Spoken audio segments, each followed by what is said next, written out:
wonderful good afternoon, ladies and gentlemen. Welcome back here at the group exhibit Hydrogen Fuel Cells and Batteries. My name is Mona Lee and I'll be your moderator for the next 20 minutes. Please come and have a seat, have a coffee in the house. There are two lovely ladies walking around serving you with drinks. Yes, you can come and have a seat. Please sit down. I would also like to welcome our online guests. We are live streaming from the fair. This is our 23rd year anniversary. This means that the technology has reached a maturity level. 23 years old is when we can say this is a very mature market. That is why we are going to discuss how we can approach a mass market, how we can think really big regarding the hydrogen technology. And for that, please welcome with me on stage the Senior Vice President Sales and Marketing from Nel Hydrogen, Mr. David Bowe. Welcome. Thank you. Hi. So it's a pleasure to have you here once again on stage. You've been a frequent visitor to this fair already, but what we are going to discuss now is not small, but big. The topic that you chose is hydrogen economy equals thinking big. What do you mean by why do we need to think big? Well, to get to the hydrogen economy that everyone's looking at, that so many forums and so many groups have been involved with, we really can't, continue to think of it one car at a time. Certainly don't mean to come across negative from a mobility side, but there's an enormous amount of hydrogen being produced every day and being consumed around the world that has a very large carbon footprint. And one of the key things will be needed down the road when we beef up the mobility, when we have enough cars, is a lot of green hydrogen.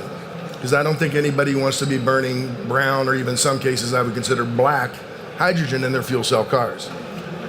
So I kind of step back and look at, just today's hydrogen infrastructure, how it's laid out, and looking at how to change that to help support the future moving forward.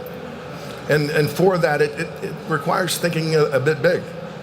Okay, let's talk about the current hydrogen infrastructure. So let's take a good example, China. So China produces and consumes a little over 22 million tons of hydrogen per year. And it's actually growing at a significant rate. Two primary reasons. One is the continued need for more ammonia for fertilizers. So we have growing populations with less land to produce. So hence we need to produce more. The other one is specifically in China, they just upgraded their sulfur requirements. So now there's more hydrogen needing for refining. So actually those two in order, many of you probably know, are the two largest consumers of hydrogen in the world. The third would be for chemical production. And then there's a whole other subgroup. But those first two represent, more than 80% of the global hydrogen demand. Now, one unique thing and one way to look at it. So we look at the impact that mobility can have. So I'm going to turn this China example around and bring it back to mobility. So you have 22 million tons a year and growing at 8.5%. Now, if you take the unused green energy in China, which there's enough to produce those 22 million tons via electrolysis 10 times over, and you produce that 22 million tons a year via electrolysis, you're removing an enormous carbon footprint. And let me give you an idea of what we're talking about. Most of China's hydrogen is produced from coal. From coal, you generate 7 tons of CO2 per ton of hydrogen. So imagine 22 million tons times 17, and you get a really big number. Can you do the math? Yes. Instead of giving you that number, I'll back it up and give it to you in an idea of cars. On average, annually, a car emits about 4 tons of CO2. And that's just kind of a global average. If we take that global average and take that amount of CO2, and if we eliminate that through green hydrogen from pretty much free electricity that's not being used, it's equivalent to over 300 million cars. Okay, that's the equivalent to 300 million cars. How many cars are there in China? Not 300 million. The last I checked, there was actually about 260 million registered cars in China. So imagine it'd be similar on an impact to our economy to waking up one morning in Beijing and not seeing a single car on the road. And so, we think about what we can do one bus at a time, one truck at a time, one car at a time. Why don't we go to the source, fix the source first, make that green, and that will open the pathway to move green hydrogen more freely and to really open up green hydrogen for mobility moving forward. And for that, we need electrolyzers Yes. to get green hydrogen. So, okay, just imagine we have the green hydrogen. We can provide green hydrogen into the market. Let's say 22 million tons. Yes, 22 million tons. How can we transport all this hydrogen? So certainly, staying on the China example, a lot of the spilt or unused power is wind power, predominantly in the northern part of China. So when you look at where a lot of the consumption is, it's not in the northern part of China. But guess what? We figured it out. We figured it out for natural gas. And my goodness, let's look at the example of the gasoline or the petrol we're putting in our cars. I mean, it almost sounds crazy today. Somewhere thousands of miles away, probably in the Middle East, we drill a hole. And from that hole, out of the pipeline, we bring oil.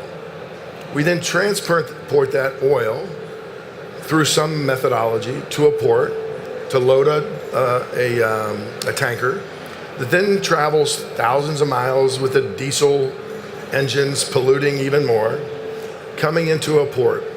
Whether it's one of the ports here in Europe, in the US, or in China, and then it's transferred into tanks. And then from tanks, it's transferred to refineries. Refineries, purification, using brown hydrogen, other high power consuming non-green methods. And then we take the finished products, the gasoline, the diesel, the kerosene, etc., put those in tanks. And then trucks pull up and we fill up trucks, so another tank. And then we drive the trucks all over the place. And we pull up to a fueling station that has a tank.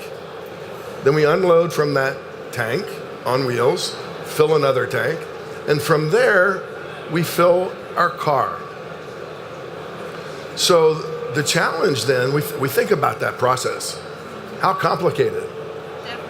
I've never thought about it. It's actually, where do we get our gasoline from? It's from very far. It takes a long time, lots of energy. It's simple, but it's too complex. Why do we do that? Well, it's how we did it from the beginning. We really haven't made any significant innovations in how we approach it and what we do. And the reality is, let's think about it. Let's go back to China for a second. We're talking about northern China to other parts of China. How hard is it? Really today, Nel, both on the alkaline and PEM side, I mean, we're prepared to do gigawatt scale electrolysis, not megawatt. We're happy to do those as well. But we can do gigawatt scale electrolysis. And we can do it anywhere in the world. And it's as simple as logistics. You have more or less free power because it's not being used. So you've got very low cost hydrogen, because from an electrolyzer, typically on average, you've got about 75+% is OpEx, predominantly the electricity, and 20 to 25% is the CapEx. So clearly the cost of electricity is the overwhelming factor. And now here you are across northern China, or even western China, with lots of unused hydro, where you could set up large operations to make very cheap hydrogen. And the only challenge is the logistic of moving that hydrogen to the locations where you need to consume it. Sounds like a whole lot easier logistic to figure out than how we get petrol in our cars. So once to wrap up, we can produce clean hydrogen using electrolyzers, and Nel is leading in the electrolyzer business. We can produce hydrogen on site, or we produce hydrogen and then carry it to areas where hydrogen cannot be produced. In terms of transportation, what methods are available, and what other methods can you think of to transport hydrogen? Well, certainly the cheapest way to transport it, it's all about how much you can move per truckload. The cheapest way to transport it is to transport liquid hydrogen. So you have to go through a process of liquefaction, which isn't cheap. It's power consuming. But again, if you're doing that in a place where you have almost zero cost electricity, that piece of it doesn't have such a significant impact. There is certainly some reasonable capex to do that. So as an example, on average in a tube trailer, so that's pressurized hydrogen, you can get anywhere from 200 to 250 kilos in an entire semi-load. So, I mean, that's not a lot. I mean, I weigh about half that. So... a little less, I would say. Yeah, maybe just a little. But, you know, but there's new technologies from a storage standpoint. You know, so we've got Hexagon, who's a neighbor to our booth, that has come out with this, I call it, it's a Type 4 tube. So it's very, very lightweight. So you can put more tubes on the trailer and move a lot more pressurized hydrogen. So that's one approach. But honestly, in the end, when you do the analysis, and you can just study this from what's been done with natural gas, it's pipelines. It's running pipelines. Wait, so having large-scale centralized production, so you can really make it cheap, where there's very low-cost power, and run pipelines. So shall we just build hydrogen pipelines, or are there already existing hydrogen pipelines? There are some existing hydrogen pipelines, but they're predominantly there to serve very, very large consumers, and they're not running significant distances. I mean, there's some down in Texas that are feeding some of the refineries and maybe a little bit of ammonia production. I know there's one or two here in Europe, you know, but it's not the network that will ultimately be needed. But if you think about everywhere a natural gas pipeline can go, especially in Europe and the United States, and even getting there in China, again as an example, it almost goes just about everywhere where we would need it for fueling stations, where we would need it for backup power, or for, you know, a whole litany of applications. So would it be possible to use the existing gas pipelines and just inject hydrogen into the pipelines? That's been studied heavily, and there's even the opportunity to, you know, people have looked at actually just keeping the hydrogen in there, and where they consume or burn the natural gas, burning what they call HCNG, hydrogen compressed natural gas. It actually does reduce the carbon footprint. So 25% hydrogen in natural gas reduces the carbon footprint of the combustion because it's more efficient, it burns hotter. It actually reduces it by 50%. So it has a significant improvement. But there's also technology where you can actually separate the hydrogen from the natural gas, where you want to use and need to use pure hydrogen. But even that, I think, will have its cost challenges. I think committing to and looking at and talking more about, you know, dedicated hydrogen pipelines that literally could run side by side to natural gas pipelines. And also the beauty too, you're typically looking at probably smaller even pipelines than what we would see for natural gas. So to me today, Nel's in a position to take your orders for gigawatt scale electrolysis, and we're prepared to do it anywhere in the world. We welcome help and support in solving the logistics of getting the hydrogen cost effectively to the consumers.